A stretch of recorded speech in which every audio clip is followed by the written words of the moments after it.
El gobierno impulsa la autogeneración de energía para los sectores residencial, comercial e industrial como parte de una estrategia de cara a una posible crisis eléctrica en el país. El Consejo de Administración Legislativa decidirá el domingo si inicia o no el juicio político en contra del presidente del Consejo de la Judicatura, Mario Godoy. El organismo ya tiene el informe previo para la decisión. Mario Godoy no estuvo en la reunión que el Consejo de la Judicatura tuvo con los jueces anticorrupción. La relatora de Naciones Unidas para la Independencia de los Jueces expresa alarma por la situación en Ecuador. 4 miembros de una familia fueron acribillados y quemados en Machala por sicarios, vestidos como policías. Tras disparar a sus víctimas, los criminales detonaron un tanque de gas. Entre las personas asesinadas hay 2 menores de edad. Se hizo viral el video de 1 minuto 50 segundos que registra la masacre en la cancha de fútbol de la urbanización Mocolí Golf en San Borondón. Uno de los atacantes identificaba con linterna a las víctimas para asesinarla. Se derrumba la millonaria negociación de un terreno que el municipio de La Libertad en Santa Elena iba a vender a una joven sin recursos para comprarlo. La transacción fallida desembocó en un cruce de acusaciones entre la asambleísta Mónica Palacios y la secretaria de la administración, Cynthia Gelibert. Enrique Márquez, ex candidato presidencial, y Viallo Pilieri, ex diputado cercano a María Corina Machado, fueron liberados durante la primera ola de excarcelaciones de presos políticos en Venezuela. No hay una lista pública de cuántos y quiénes más saldrán libres. La deportista ecuatoriana Gabriela Vargas será parte del ciclo olímpico para intentar clasificar a los Juegos Olímpicos de Invierno en patinaje. Y en nuestro segmento Ecuaterra, exploramos la reserva biológica del río Vigal, en Orellana. Son 1.500 hectáreas de bosque muy húmedo, que alberga 600 especies de mariposas, aves como los trompeteros y animales como el tapir amazónico, pumas y jaguares. ¿Qué tal, amigos? Comenzamos ya con el desarrollo de la información más destacada de las últimas horas. Bienvenidos a una nueva emisión de Televistazo Estelar. El gobierno impulsa la autogeneración de energía para el sector residencial, comercial e industrial como parte de una estrategia para enfrentar una posible crisis eléctrica en el país. Lo hacen con generadores de las propias empresas privadas y también paneles solares que instalan los usuarios en sus casas. Diego Cuenca explica los detalles de esta alternativa.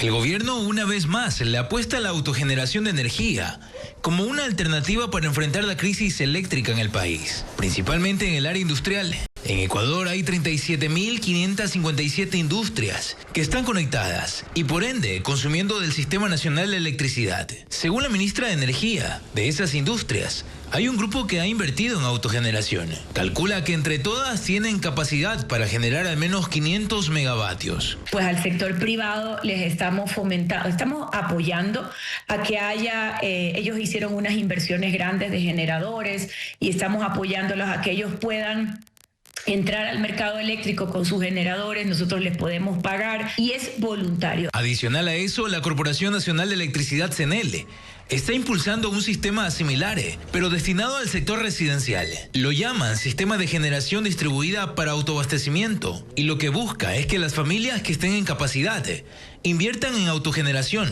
ya sea paneles solares, energía eólica u otro tipo de recursos no convencionales. Y lo que van a hacer es que el excedente de energía que se produce en los paneles solares, esos van a ser inyectados a la red.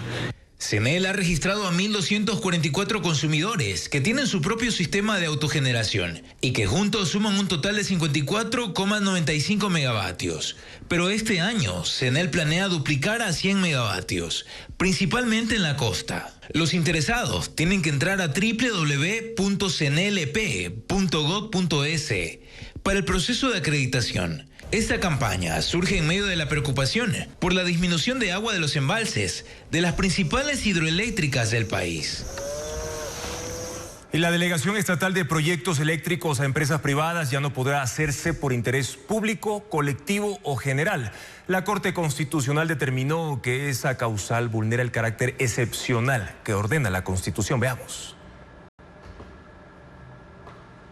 La Corte Constitucional emitió una sentencia que frena la entrega de actividades del sector eléctrico a empresas privadas, mediante una causal que considera poco clara. La demanda la presentó en 2021 un colectivo de 9 comités y sindicatos de empresas eléctricas públicas. Con 6 votos a favor y 3 en contra, la Corte declaró inconstitucional un numeral de la Ley de Servicio Público de Energía Eléctrica, que permitía que el Estado delegue de forma excepcional su participación en actividades del sector a empresas privadas, cuando sea necesario para satisfacer el interés público, colectivo o general. Este es el numeral que se elimina de la ley. Según la sentencia, no es concreto, es indefinido, impreciso y puede conducir a concesiones arbitrarias que vulneren el carácter excepcional que exige la Constitución. La Corte aclara que el numeral desaparece, pero su efecto no es retroactivo. Los proyectos eléctricos que se hayan delegado bajo esa figura seguirán vigentes. El Estado sí podrá entregar su participación al sector privado en las otras causales, por ejemplo, cuando no pueda abastecer la demanda o cuando sean proyectos de energías renovables.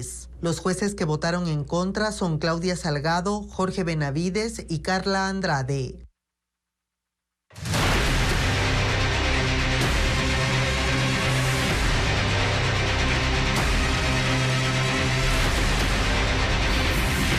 Inseguridad. La violencia se desborda. La noche se transformó en una escena de terror en el barrio 18 de octubre, en Machala. Lo que era un hogar terminó convertido en cenizas y muerte. 4 integrantes de una misma familia, entre ellos 2 menores de edad, fueron brutalmente asesinados a balazos y su vivienda luego fue quemada. Veamos. Eran cerca de las 23:40 del jueves cuando el silencio de la noche fue quebrado por ráfagas de disparos. Según relatan familiares de las víctimas, 5 sujetos vestidos con prendas similares a las policiales y movilizándose en un vehículo negro sin placas, irrumpieron violentamente en la vivienda, tumbaron la puerta y abrieron fuego sin piedad contra quienes se encontraban en el interior. Pero la violencia no terminó con los disparos. En un intento por borrar toda evidencia, los atacantes incendiaron la casa. Un cilindro de gas explotó y las llamas se propagaron en cuestión de minutos.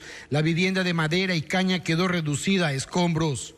Las víctimas fueron identificadas como Natalia Nieto Valarezo, de 13 años, Fernando Carvache Valarezo, de 17, Enrique Leonardo Mesa Rogel, de 41, y Joana Valarezo Sigüenza, de 40 años. Familiares aseguran que los atacantes dispararon en más de 30 ocasiones, dejando una escena de terror y muerte. Llegaron vestidos de policía y lo que dijeron, quieto policía, y comenzaron a disparar. De ahí ya comenzaron a prender las casas, lo que hicimos fue correr.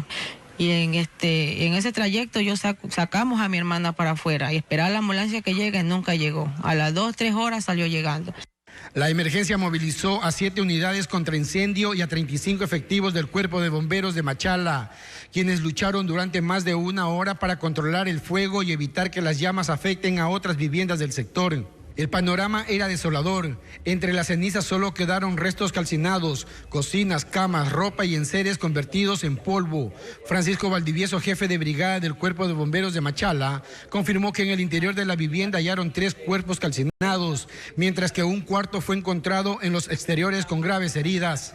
Habían personas en el interior, por lo cual se hizo una búsqueda primaria de inmediato. Aleatoriamente se encontraban dispersos en la vivienda, en la parte interior, en la parte lateral y en la parte de la puerta. De manera preliminar se conoció que la mujer que habitaba en la vivienda habría recibido amenazas para que abandone el lugar, luego de que su expareja fuera asesinada durante la masacre del 9 de noviembre en la cárcel de Machala, donde murieron 34 personas presas. 12 horas después del ataque, la Policía Nacional, en una rueda de prensa, se limitó a señalar que no puede revelar más información, debido a que se trata de una investigación en curso. Y un crimen que conmovió al centro norte de Quito reavivó la inseguridad, el débil control a motociclistas y la falta de regulación del servicio de delivery o entregas a domicilio. Y mientras intensifican operativos que retienen decenas de motos en la capital, una ordenanza permanece estancada desde hace más de 5 años. Pero ¿qué dice esta propuesta? Joel Vanegas con el informe. Tras el asesinato de un guardia de seguridad en pleno hipercentro de Quito esta semana, las autoridades municipales intensificaron los controles motociclistas en distintos puntos de la capital. Tenemos un total de 70 motos que han sido retenidas justamente por diferentes causas. Entre las principales infracciones detectadas constan la falta de placas, valores pendientes y llantas en mal estado. La entidad informó que estos operativos continuarán en los próximos días para reforzar la seguridad vial y ciudadana. A estas intervenciones se sumaron controles policiales, durante los cuales se encontraron armas blancas en los registros realizados esta mañana. Revisamos vehículos, motos sospechosas, especialmente plataformas, que vemos que tienen armas blancas, armas de fuego, sustancias sujetas a fiscalización. Sin embargo, ciudadanos cuestionan la falta de constancia en los controles y aseguran que estos solo se refuerzan tras hechos violentos. Recién me hacen un control porque yo he visto policías allá, pero casi nunca hacen nada aquí. Solamente hacen ese momento, un día, 2 días, pero no lo hacen más. A esto se suma que desde 2019 permanece estancado el proyecto de ordenanza para regular el servicio de delivery en Quito. Regulación presentada porque algunos delincuentes usan la fachada de repartidores para cometer los delitos. Hasta el momento, el Consejo Metropolitano no ha aprobado la normativa que obligaría a los repartidores a registrarse y a cumplir medidas de seguridad específicas. Y seguimos profundizando en este tema porque la empresa de seguridad del guardia asesinado en Quito fue clausurada. La medida responde a irregularidades detectadas por las que familiares exigen ya una investigación. Carla Delgado revela que 300 guardias privados fueron asesinados solo en 2025. El asesinato de un guardia de seguridad durante un ataque armado ocurrido el miércoles en Quito sigue generando indignación en la ciudadanía. La preocupación aumenta tras conocer que el arma que portaba la víctima al momento del asalto no funcionaba. Televistazo confirmó que la pistola estaba dañada desde octubre del año pasado. Los familiares del guardia exigen que la empresa de seguridad, que ya fue clausurada, responda por lo ocurrido. Ahora comprendemos el por qué él sale solo, vemos los videos que solo sale con el gas pimienta. El hombre murió al intentar proteger a las personas que se encontraban comiendo en una cafetería. Era cabeza de hogar y cuidaba de su madre. Eran los dos y ella está devastada, ella está acabada. Pero no solo el arma presentaba fallas. Según uno de sus compañeros, el chaleco antibalas tampoco contaba con las protecciones necesarias. Este no es un caso aislado. Guardias de otras empresas que pidieron mantener su identidad en reserva relatan situaciones similares. No ayuda.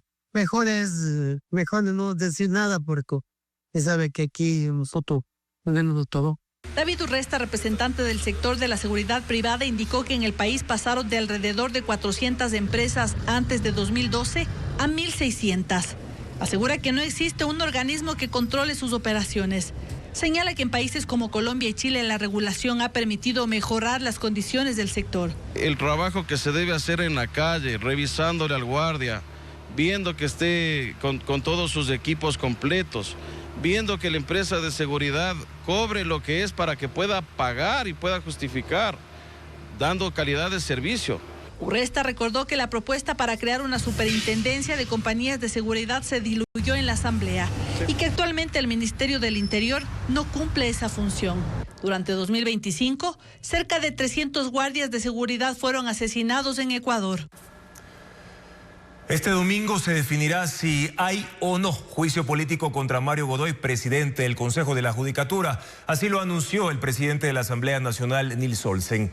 Con el informe de la Unidad de Técnica Legislativa, los 7 miembros del CAL tomarán la decisión.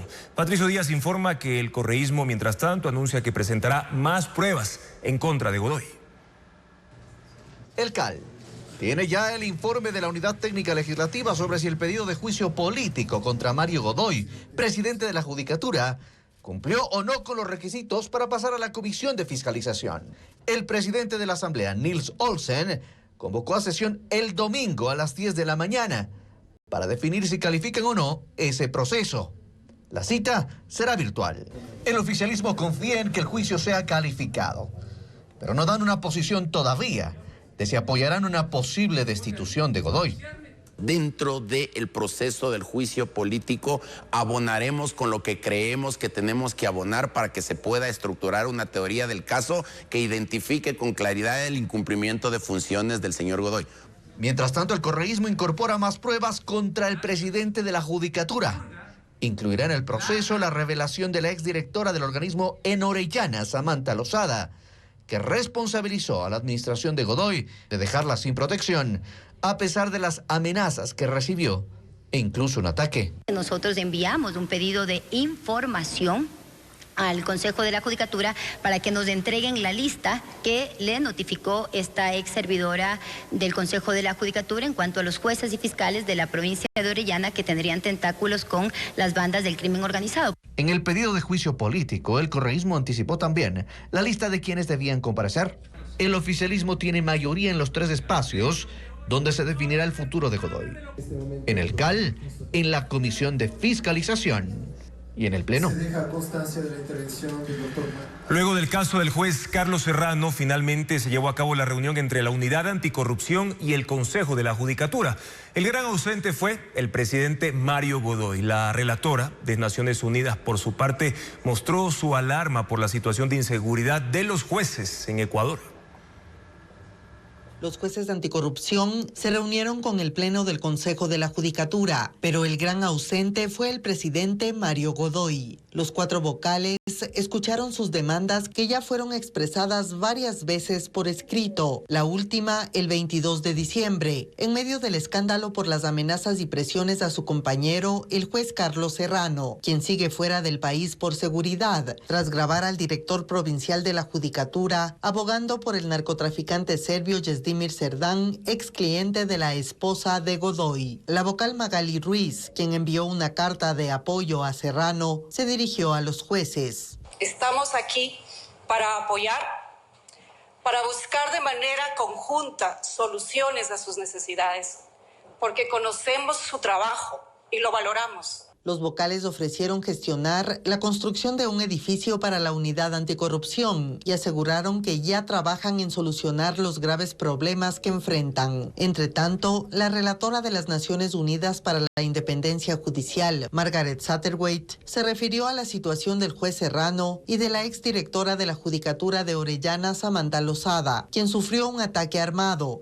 La dejaron sin trabajo y sin custodia policial, y organismos internacionales la sacaron del país. Ecuador, noticias alarmantes sobre la seguridad de jueces y operadores judiciales, especialmente de aquellos que investigan casos de alto impacto relacionados con corrupción y graves violaciones de derechos humanos, en un contexto marcado por el crimen organizado y denuncias de connivencia con sectores del Poder Judicial. Me preocupa constatar que los patrones de inseguridad persisten en el país, a pesar de los compromisos declarados por el gobierno para reforzar su seguridad. Satterthwaite recuerda que el Estado tiene la obligación de tomar medidas urgentes para proteger la vida de los funcionarios judiciales.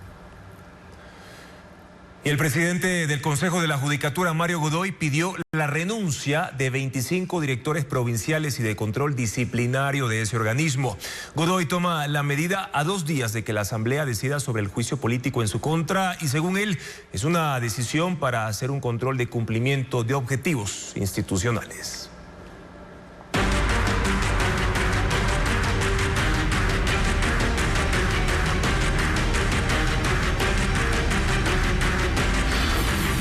Venezuela. ¿Quién tiene el poder? Venezuela comenzó la liberación de algunos presos políticos. Entre los excarcelados figuran ciudadanos españoles y dirigentes opositores, aunque hasta ahora son muchísimos menos que los esperados. Iliana Suárez actualiza la información. Enrique Márquez, ex candidato presidencial venezolano, y Biagio Pilieri, exdiputado cercano a María Corina Machado, fueron liberados anoche como parte de la primera ola de excarcelaciones de presos políticos, anunciada por las autoridades venezolanas el 8 de enero. Ambos personajes son de alto perfil en la oposición venezolana y se reencontraron con sus familiares. También fue excarcelado Larry Osorio, sargento acusado de subversión, así como 5 ciudadanos españoles. Rocío San Miguel, abogada defensora de derechos humanos, de nacionalidad venezolano-española. José María Basoa y Andrés Martínez Adasme, turistas acusados de ser espías. Ernesto Gorbe, acusado de tener la visa vencida, y Miguel Moreno, periodista. Estas excarcelaciones fueron celebradas por el rey de España, quien pidió contribuir a una verdadera transición democrática y pacífica en Venezuela. Supone un necesario paso en la dirección que anhelamos y que el pueblo venezolano merece, que no puede ser distinto al de recuperar plenamente las libertades. Familiares de otros detenidos siguen esperando noticias afuera de los centros penitenciarios. Y hay otras personas liberadas, pero no entran en la categoría de presos políticos. Según la Organización de Derechos Civiles Foro Penal, los presos políticos son 806, aunque no existe una lista pública de cuántos y quiénes serán excarcelados. Ni el régimen ha dado una fecha para sacarlos a todos. Continuamos con más. El alza del consumo en 2025 fue determinante para reducir la pobreza nacional a 21.4%. Economistas advierten que estas cifras alentadoras deben analizarse según su sostenibilidad o riesgo de reversión a corto plazo. La pobreza, según el gobierno, va a la baja. La encuesta nacional de empleo, desempleo y subempleo del INEC muestra que un 21,4% de los ecuatorianos vive en situación de pobreza, frente al 28% que lo hacía en diciembre de 2024. Reducción que, de acuerdo a datos oficiales, va de la mano con mejoras en indicadores laborales. De acuerdo al director general de la Corporación de Estudios para el Desarrollo Cordes, José Hidalgo, la cifra responde a una recuperación económica en 2025. Pero su magnitud es cuestionable. No es estadísticamente significativa. ¿Esto qué significa? Que esa variación todavía puede estar dentro de los márgenes de error de la encuesta. Jorge Calderón coincide en que el crecimiento económico para 2025 era previsible, pues fue un año importante para el consumo. Apunta a que el crecimiento de las exportaciones y del sector productivo fue vital para mejorar las condiciones de vida de los ecuatorianos. Son sectores productivos que al estar creciendo arrastra a que se generen puestos de trabajo y ayuda también a la reducción del desempleo. Según el INEC, el empleo adecuado presenta una recuperación de 4,1 puntos, llegando a 37,1%. El subempleo bajó de 24,5% al 17,4% y el desempleo llegó al 2,6%. El número total de personas con empleo, ya sea con empleo adecuado, inadecuado, formal o informal, prácticamente se mantuvo estable. Hay que estar pendiente de que cómo evoluciona en el tiempo, si hay esa consistencia. La reducción en los niveles de pobreza responde también a una mejora al ingreso promedio de los trabajadores con empleo pleno, pues subió de $436 a $498. La vocalía de los asegurados en el Consejo Directivo del IES lleva 2 meses vacante, mientras un dirigente gremial intenta posesionarse mediante una medida cautelar. ¿Qué establece la norma y cuál es el mecanismo de elección para este cargo? Carla Delgado sigue el tema y tiene las respuestas. Que la vocalía de los asegurados del Instituto Ecuatoriano de Seguridad Social permanezca vacante desde hace 2 meses es uno de los argumentos que los miembros de la Organización Única de Trabajadores del Ministerio de Salud, o SUTRAMSA, tienen para justificar su intención de ubicar a su representante Jorge Moncayo en ese cargo. Esta práctica no es nueva. Ya ocurrió en 2022, cuando Richard Gómez consiguió ocupar el cargo amparado en una acción de protección concedida por un juez de Quevedo. En ese entonces, no solo se cuestionó el uso de esa herramienta jurídica, sino también que Gómez no cumplía con los requisitos legales y tampoco tenía el respaldo legítimo de la mayoría de trabajadores y asegurados. El año pasado Gómez salió del país y renunció a la vocalía, luego de que se iniciara una investigación por un presunto desfalco en la Corporación Nacional de Electricidad, CENEL. Actualmente el IES solicita la revocatoria de la medida cautelar a favor de Moncayo, al considerarla ilegítima y desproporcionada. Estos problemas se producen porque no existe una norma que aclare cómo elegir a ese representante. Debería la Asamblea Nacional dictar una norma que precisamente regule el proceso, porque eso es algo que no ha pasado. Se estableció lo referente al costo operativo, pero sin regular el proceso. Pese a ello, dice, es ilegal la intención de Moncayo de ocupar la vacante. Se pretenda que la vocalía de los asegurados vuelva a estar ocupada en contra de la normativa, ilegalmente. Y eso es muy grave, porque se trata de la gobernabilidad, de la institucionalidad, se trata del máximo órgano de gobierno del Instituto Ecuatoriano de Seguridad Social. Mientras tanto, el IES, amparado en la Ley de Seguridad Social que establece que los representantes de los afiliados deben ser elegidos mediante un proceso organizado por el CNE, busca que la elección ocurra en los próximos meses. Seguimos informando. El presidente Daniel Noboa modificó el reglamento de la ley de minería. Con los cambios dispuestos se busca obtener mayores recursos por el cobro de regalías. Además, se dispone la posibilidad de transferir parcialmente concesiones mineras. Sin embargo, hay algunas reformas que preocupan a la industria. Lenin Artieda las puntualiza. Antes de que termine el año, el 31 de diciembre, el presidente de la República modificó el reglamento de minería. Entre los cambios más importantes están el cálculo de regalías, la transferencia de concesiones, las condiciones contractuales y la eliminación de concesiones. ¿Qué implican estas medidas? El decreto redefine la fórmula para calcular las regalías. Ese cálculo dependerá del tamaño del proyecto y del tipo de metal. Las concesiones de oro y plata deberán pagar sobre sus ingresos brutos, lo que significa que ya no podrán descontar gastos como los de refinación y transporte. En el caso del cobre, se podrán descontar algunos gastos dependiendo del tamaño del proyecto. En 2025, la expectativa era exportar 4.000 millones de dólares en minerales con un pago de tributos de 1.100 millones de dólares. Con estas reformas, los ingresos para el Estado se incrementarían. El reglamento también abre un candado que impedía que los titulares de derechos mineros pudieran hacer transferencias parciales de sus concesiones. Se ha señalado que este cambio facilitará la llegada de inversiones para el desarrollo de los proyectos.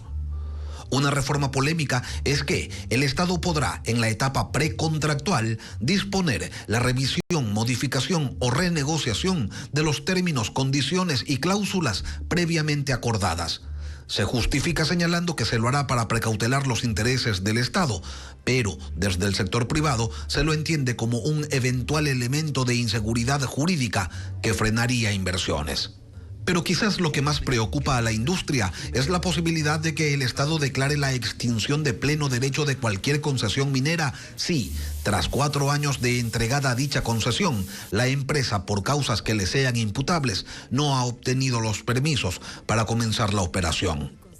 El sector, sin embargo, no ha emitido todavía un pronunciamiento oficial sobre estas nuevas reglas del juego. El documento está en análisis y le aseguraron a Televistazo que la próxima semana tendrán ya una postura sobre estas disposiciones. En Napo, la minería avanza sobre ríos y quebradas que sostienen la vida de comunidades rurales en 3 parroquias del cantón Tena. Estamos hablando de Misaguayí, Talaj y Puerto Napo. La remoción de tierra, el desvío de cauces y el arrastre de sedimentos han dañado sistemas de captación de agua, dejando a miles de personas sin acceso a este recurso básico. En Napo, la minería sigue dejando una huella profunda sobre las fuentes de agua que abastecen a zonas rurales. En 3 parroquias del cantón Tena, alrededor de 3.100 personas se enfrentan a afectaciones directas. La actividad minera avanza cerca de montañas y cauces en Misaguayí, Talaj y Puerto Napo. Allí excavadoras remueven tierra y sedimento y en ese proceso contaminan, arrancan tuberías, rompen tanques y destruyen sistemas de captación. La situación es crítica en la parroquia Talaj, donde hay 7 comunidades afectadas. En esta zona, la minería se desarrolla junto a los ríos Zapallo y Sardinas, precisamente en los puntos donde se ubican las tomas de captación para consumo humano. Según un informe de la Contraloría, en este sector operarían más de 60 frentes mineros, sin estudios de impacto ambiental, sin licencias y sin permisos para el uso del agua.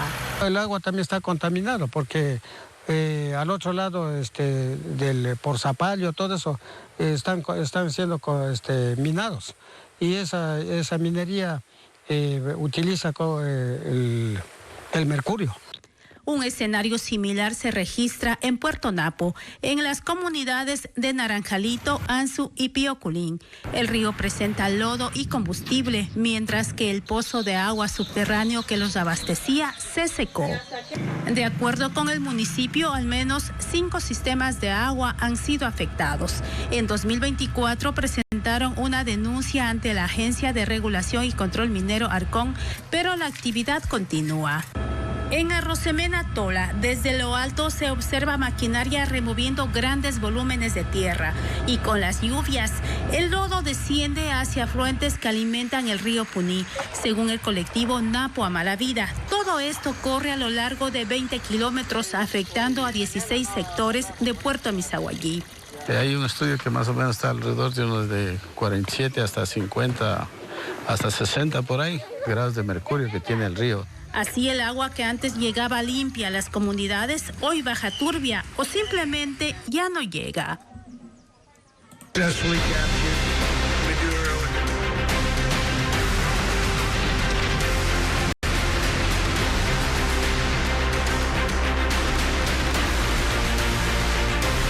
Mundo. Estados Unidos anuncia una inversión de $100.000 millones en la industria petrolera venezolana. El presidente Donald Trump se reunió esta tarde con representantes de grandes compañías para delinear el plan de intervención y extracción de millones de barriles de petróleo. Reporta Pedro Jiménez. Donald Trump recibió en la Casa Blanca a los directivos de las principales compañías petroleras y anuncia una inversión mínima de $100.000 millones. ExxonMobil, Chevron y ConocoPhillips son las tres más grandes de ese país y solo Chevron mantiene operaciones limitadas en Venezuela.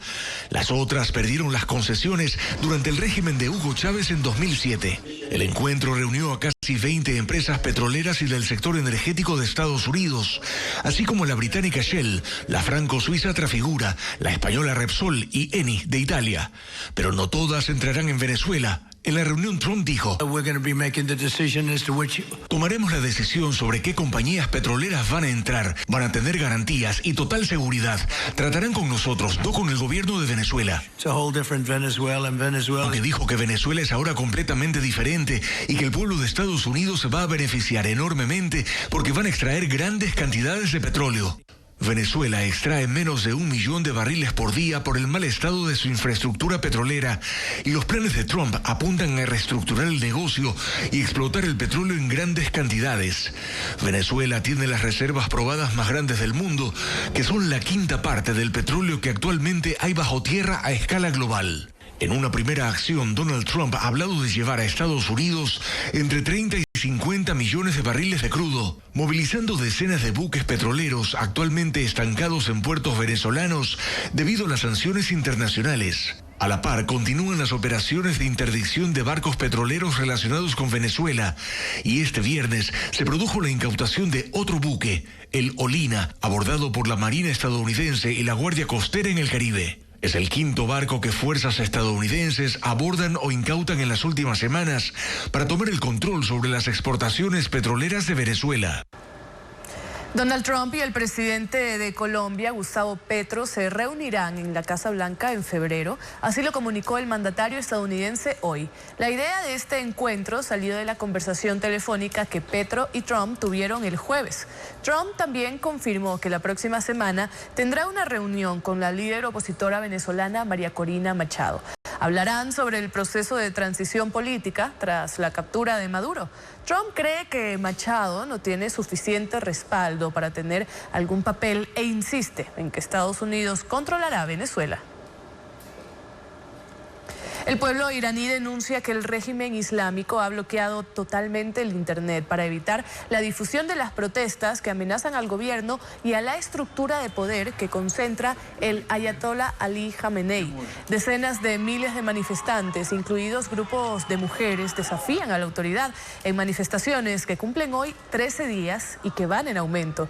Hasta ahora han muerto unas 50 personas. Las marchas comenzaron a propósito de la crisis económica acentuada por la inflación y la devaluación de la moneda, una situación que asfixia a las finanzas de las familias. Y se multiplican las protestas contra agentes de inmigración y aduanas en Estados Unidos tras un nuevo incidente con disparos en la ciudad de Portland, estado de Oregon. 2 personas resultaron heridas, según agentes federales intentaron atropellarlos. Ocurre a un día de la muerte de una mujer en Minneapolis. Las protestas y vigilias contra las redadas de ICE se registran en al menos 12 ciudades de Estados Unidos. Los manifestantes denuncian que los agentes federales están matando a personas inocentes. Esto ocurre luego de conocerse de un nuevo incidente violento durante una redada contra la migración ilegal, esta vez en la ciudad de Portland. Testigos afirman que un agente disparó e hirió a una pareja que se encontraba en un auto. El alcalde de Portland, Kit Wilson, declaró: hacemos un llamado a ICE para que detengan todas las operaciones hasta que se pueda realizar una investigación completa e independiente. La portavoz del Departamento de Seguridad Nacional, Tricia McLaughlin, dijo que los agentes federales realizaron una parada rutinaria en su vehículo, pero abrieron fuego contra un conductor que intentó atropellarlos. Agregó que se trata de inmigrantes indocumentados y miembros de la pandilla venezolana Tren de Aragua. La autoridad local rechazó esa versión. Esto ocurrió 24 horas después de la muerte de René Nicole Good en Minneapolis por el disparo de un agente de ICE, quien alega que la mujer intentó atropellarlo. Sin embargo, el alcalde de Minneapolis y el gobernador de Minnesota consideran que el uniformado disparó de forma injustificada, ya que la víctima no estaba poniendo en peligro su vida. Una exposición gratuita invita al público en Guayaquil a disfrutar de una narrativa artística entre Noruega y Ecuador. Las obras de José Luis Maldonado, quien vive en ese país europeo, se unen a las esculturas del diseñador Nuno Acosta. Diana León nos cuenta los detalles de esta muestra. Ecuador y Noruega se unen en una muestra artística.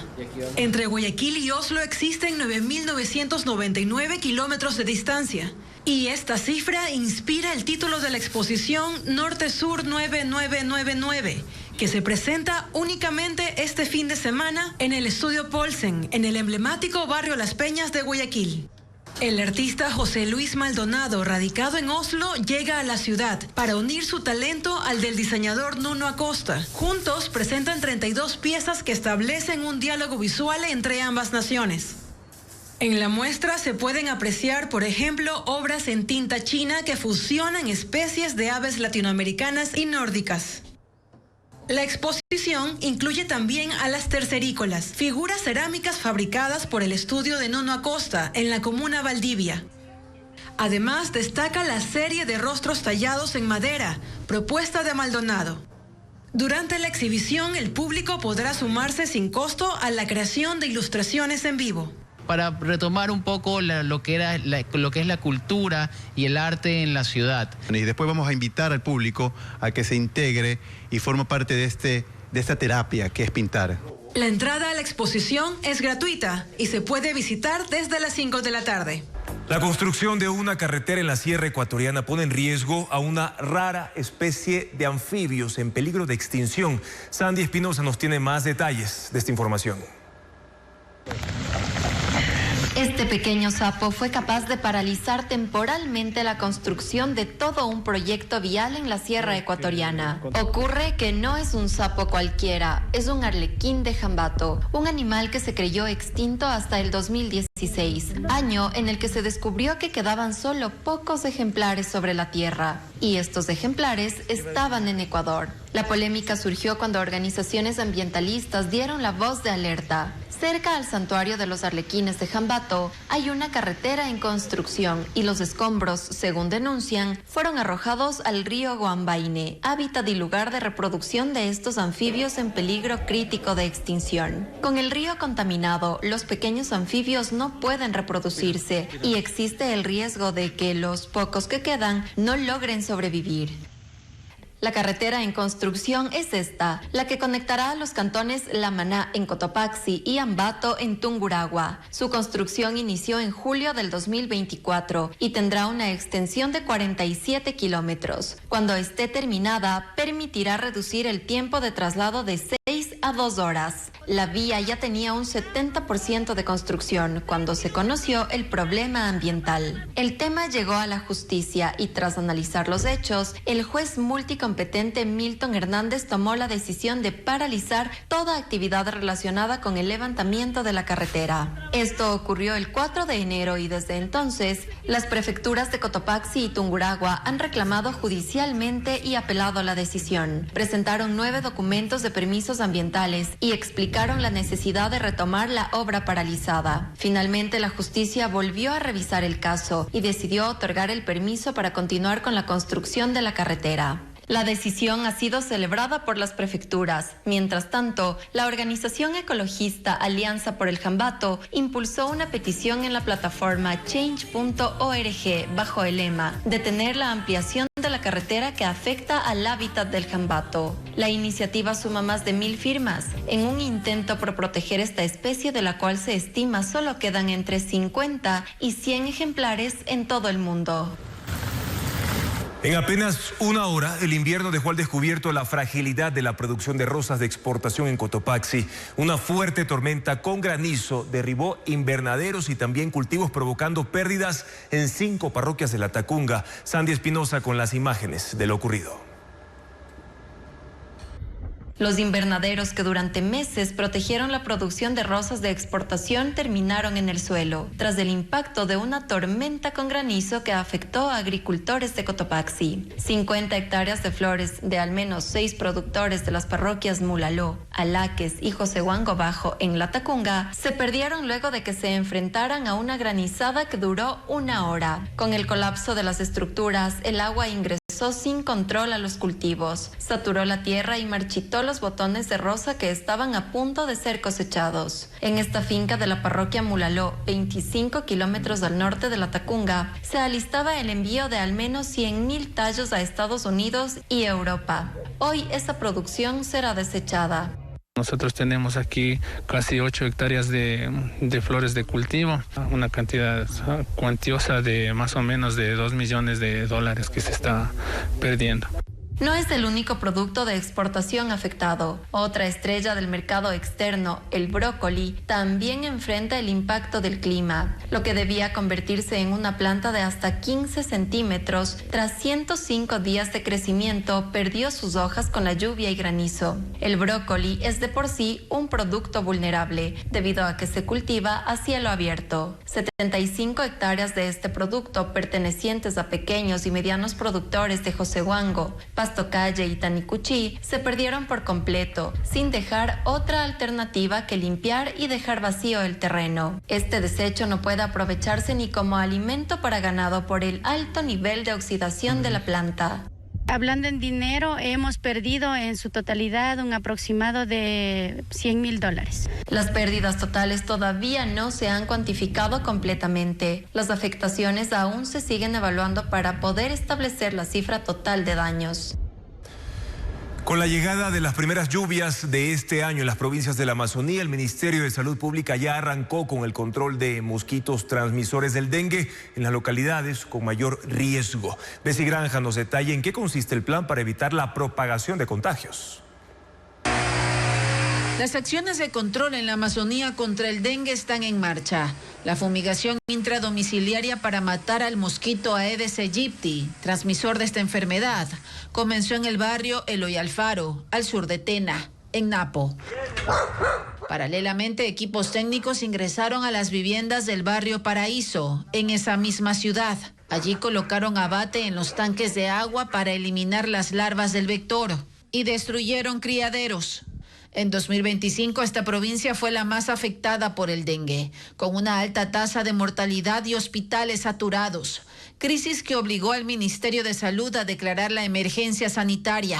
Hicimos primero un levantamiento de información de las localidades que tenían mayores índices aédicos y también histórico de casos. Y ya estamos durante esta semana realizando las control vectorial. A los dispensarios públicos en Tena llegan niños y adultos con síntomas febriles para descartar el diagnóstico. Las actividades de prevención contra el dengue coinciden con las primeras lluvias, que según el Instituto Nacional de Meteorología e Hidrología INAMI, se intensificarán en los próximos días en esa región. Hasta el momento, el Ministerio de Salud no ha reportado casos. En 2025, el año cerró con 37.652 contagios, concentrados en Napo, Zamora Chinchipe, Orellana, Pastaza, Morona Santiago y Sucumbíos. A escala nacional, hubo 64 fallecidos por dengue. En 2025 también se reportaron 6 casos de chikungunya por viajeros procedentes de Cuba. El primer caso fue el 8 de noviembre y el último caso que tuvimos reportado fue el 13 de diciembre. Hasta el momento nos mantenemos activos en la vigilancia epidemiológica, no hemos tenido reporte de casos sospechosos. La fumigación también se extendió este viernes a Cumandá, en Chimborazo, donde eliminaron criaderos de mosquitos dentro del cementerio municipal. A pedido del señor José Antonio Saúd Zacoto, quien fue funcionario de la Corporación Eléctrica del Ecuador, CELEC, hacemos la siguiente aclaración. José Antonio Saúd Zacoto asegura no tener ningún vínculo ni parentesco familiar con la señora Carla Saúd Calero, quien era gerente de Progen para Latinoamérica, compañía que está denunciada por el gobierno ecuatoriano por no instalar 2 termoeléctricas de 150 megavatios para Guayas y Los Ríos. El señor Saúd presentó documentos que así lo demuestran. El 1 de octubre del año pasado, CELEC anunció públicamente en redes sociales que José Antonio Saúd fue desvinculado como jefe corporativo de asesoría y contratos de CELEC y envió una posible alerta de conflicto de intereses a la Secretaría General de Integridad Pública, pero hasta el momento no ha dado más explicaciones sobre esa decisión.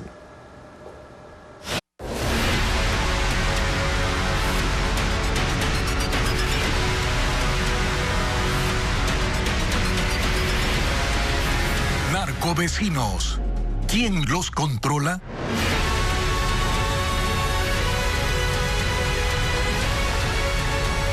Se revela un segundo video del asesinato de alias Marino, cabecilla de la banda narcocriminal Los Lagartos. Merlin Ochoa informa que los sicarios llegaron vestidos de policías con fusiles y hasta linternas en mano para poder ver con claridad la cara de las víctimas para ejecutarlos.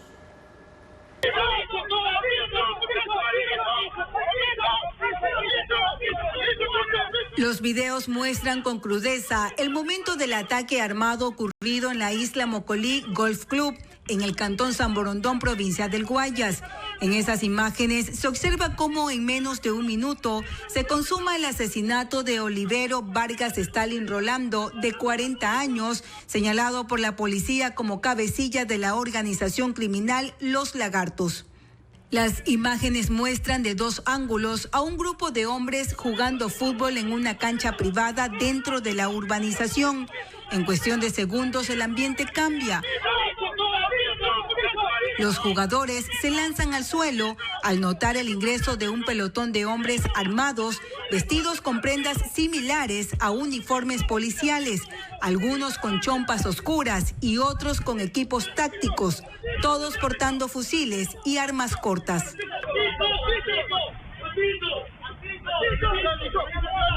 Una vez que las víctimas están en el piso, los atacantes gritan, los amenazan y los neutralizan. En las imágenes se observa cómo uno de los hombres armados golpea en la cabeza a alias Marino y lo apunta con un fusil. También se ve cómo uno de los criminales sostiene una linterna para iluminar el rostro de los jugadores y verificar sus identidades. Una a una levanta las cabezas de las personas tendidas en el piso hasta identificar sus objetivos. Tras reconocer a alias Marino, el sicario que lo custodiaba lo acribilla. Por el ángulo de la cámara de seguridad no se registraron los crímenes de las otras 2 víctimas de 29 y 33 años que también fueron asesinadas dentro del mismo complejo deportivo. Luego del ataque, los agresores abandonan el lugar con rapidez, haciendo disparos al aire y advirtiendo a todos que no se muevan.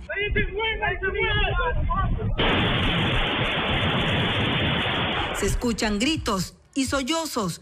Los sobrevivientes esperan tendidos en el suelo y cerca de 20 segundos después se levantan y huyen del área deportiva en medio del pánico. Luego del levantamiento de los cadáveres, criminalística encontró 50 restos de balas, la mayoría de fusil. Menos de 3 minutos duró el crimen de 3 personas en una de las zonas residenciales más exclusivas del Guayas. Y las investigaciones por el ataque armado en Isla Mocolí continúan. El ministro del Interior, John Rainbow, reveló en una entrevista radial que Stalin Olivero Vargas, alias El Marino, quien fue asesinado, tenía un departamento cerca a esa zona exclusiva del Cantón San Borondón. Agregó que se mantiene la hipótesis de que su crimen ocurrió por pretender traicionar a los Lagartos, la banda criminal que dirigía. Escuchemos sus declaraciones. Ellos fueron invitados por una persona que vive ahí dentro de... ¿Y ya se puede conocer el nombre de esa persona? Es parte de la investigación, ¿no? Lo que les puedo decir es que es un nombre que sonó mucho cuando esto sucedió, pensando que habían atentado contra él, ¿no? Es quien reservó la cancha. Y este ataque armado en Isla Mocolí abrió el debate sobre cómo los narcotraficantes compran o alquilan viviendas en el sector de San Borondón. Para los habitantes de ese cantón de Guayas, filtrar a los nuevos inquilinos es difícil porque no tienen el marco legal ni el apoyo por parte de las autoridades. Estefanía Arias conversó con los residentes de esas urbanizaciones.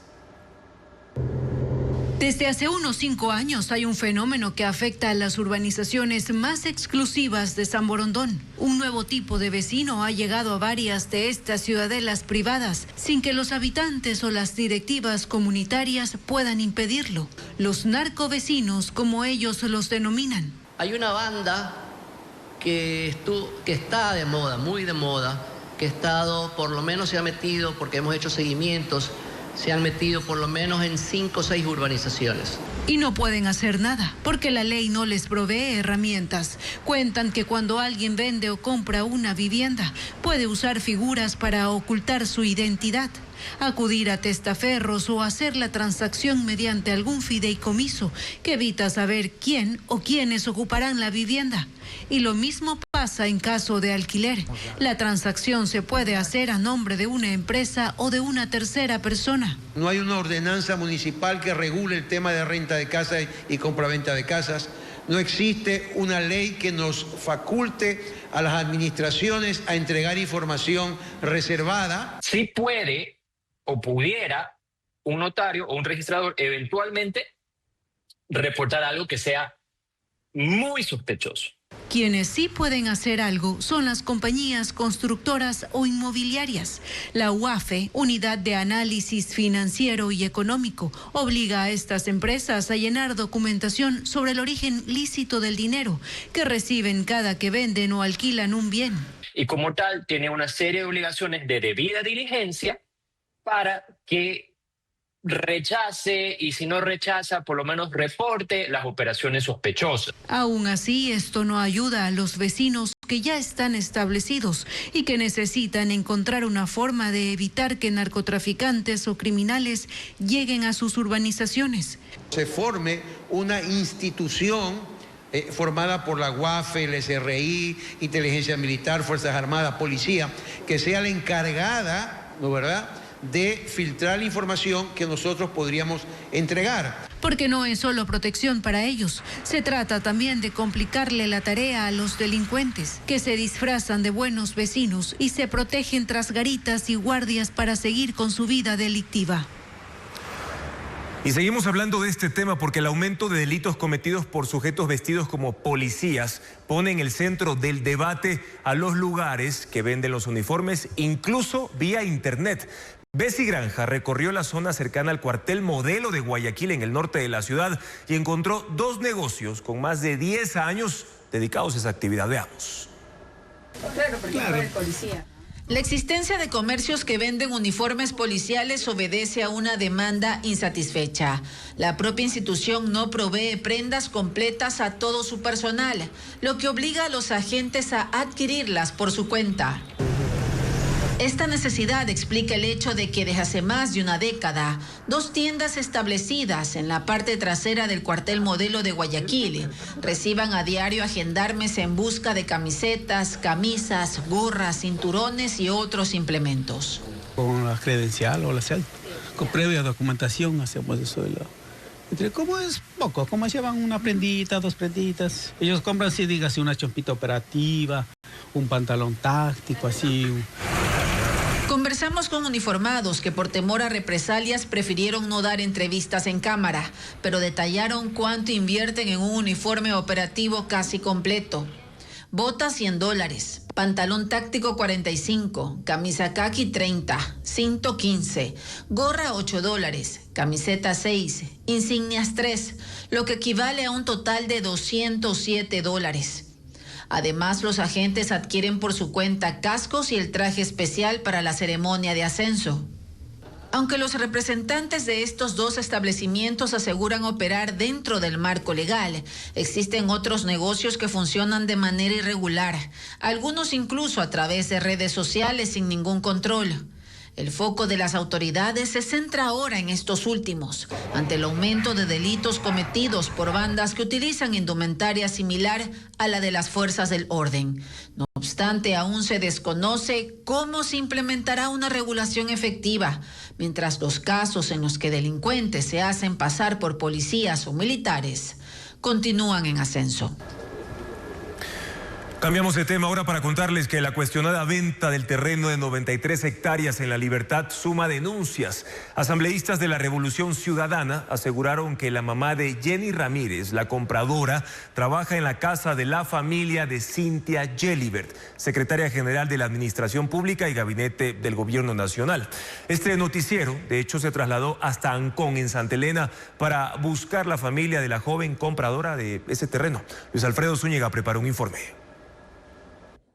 Mientras el alcalde de La Libertad, Francisco Tamariz, sigue sin dar declaraciones sobre la cada vez más cuestionada y fallida venta del terreno de 93 hectáreas, este viernes asambleístas de la Revolución Ciudadana acudieron al cantón santelenense a buscarlo. No lo encontraron en el municipio. Tampoco encontraron a Jenny Ramírez en su trabajo. Lo que sí hicieron fue presentar una denuncia penal en fiscalía contra Tamariz y los concejales que aprobaron la compra por los presuntos delitos de peculado, tráfico de influencias y atentado contra bien público. Pero además sumaron otra declaración. Y también tenemos evidencia de algunas fuentes humanas, es que la mamá de la señora Jenny Ramírez Palma trabaja probablemente como empleada doméstica de la señora Cynthia Gelibert.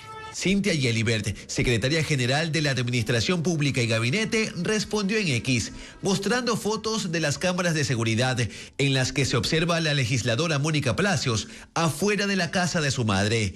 Señaló que están construyendo relatos falsos y hostigando, que no es política ni fiscalización, sino acoso contra una persona de 92 años. Sin embargo, no aclaró si la madre de Jenny Ramírez trabaja o no en la casa de su familia. El ministro del Interior, John Reinberg, también reaccionó, catalogando el hecho como lamentable, de pobreza ética y bajeza. Televistazo se trasladó hasta el sitio, el barrio La Tacunga en Ancón, parroquia de Santa Elena. Un sector con muchas calles de tierra, una zona pequeña, de esas en las que todos los vecinos se conocen. Ahí es donde vive Jenny Ramírez, o al menos eso dicen los documentos que presentó al municipio. Los moradores no reaccionan al preguntar por Jenny, pero sí por su mamá, de 47 años, y nos mostraron su hogar. Una pequeña villa de construcción mixta y cañas en los exteriores, además, con cámara de seguridad activa.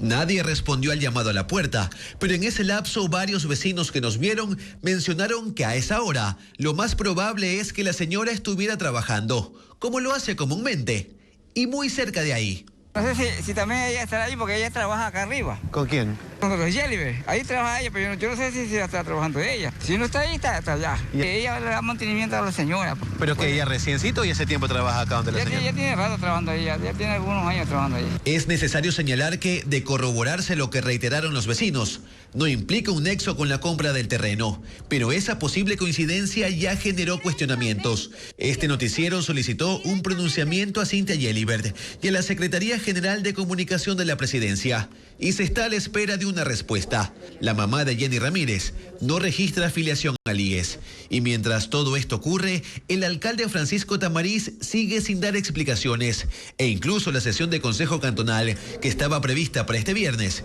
y en la que se esperaba su presencia, se suspendió. Continuamos con más información. El grupo musical mexicano Café Tacuba exige a Spotify retirar su catálogo. Argumentan inversiones en armamento y publicidad al Servicio de Inmigración y Control de Aduanas de los Estados Unidos a través de esa aplicación y también las bajas regalías. La plataforma de streaming ya contestó a la banda. Ana María Palacios revela la respuesta en la siguiente nota. Informarles que en días pasados he entregado de parte de Café Tacuba. Café Tacuba pidió a sus disqueras que retiren su catálogo musical de Spotify en protesta por varios puntos.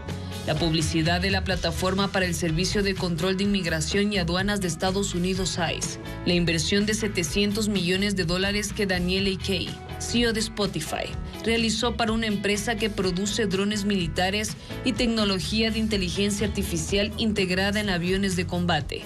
Y unas regalías que, según la banda, son una miseria. Ante esto, la plataforma respondió: Spotify no financia la guerra. Helsing es una empresa independiente que ha estado suministrando tecnología de defensa a Ucrania. Además, actualmente no hay anuncios de ICE en Spotify. La publicidad mencionada formó parte de una campaña de reclutamiento del gobierno de Estados Unidos que se difundió en los principales medios y plataformas. La compañía también afirmó que entrega el 70% de las regalías a los titulares de los derechos de las canciones, catalogándose como la plataforma que más paga a los artistas. Aseguró que mantiene la disposición de seguir siendo aliado comercial de Café Tacuba para llevar su música a una audiencia global. No es la primera vez que la plataforma enfrenta una polémica de este tipo. En 2014, Taylor Swift retiró su música de Spotify durante 3 años, en protesta por un modelo de streaming que, según ella, no remuneraba de forma justa a los artistas. Otros músicos que se han sumado a protestas contra la plataforma incluyen a Massive Attack, Björk, Lord y King Gizzard and the Lizard Wizard.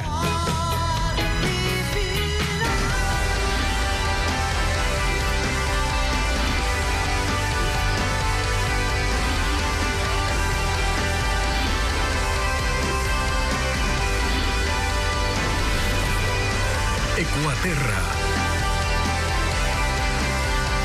En Orellana, la Reserva Biológica del río Vigal resguarda 1.500 hectáreas de bosque húmedo, donde la altitud, las lluvias constantes y corredores ecológicos crean un entorno de alta diversidad. Este territorio abriga cientos de especies de mariposas, aves y otros animales. Más de este espacio natural en Ecuaterra.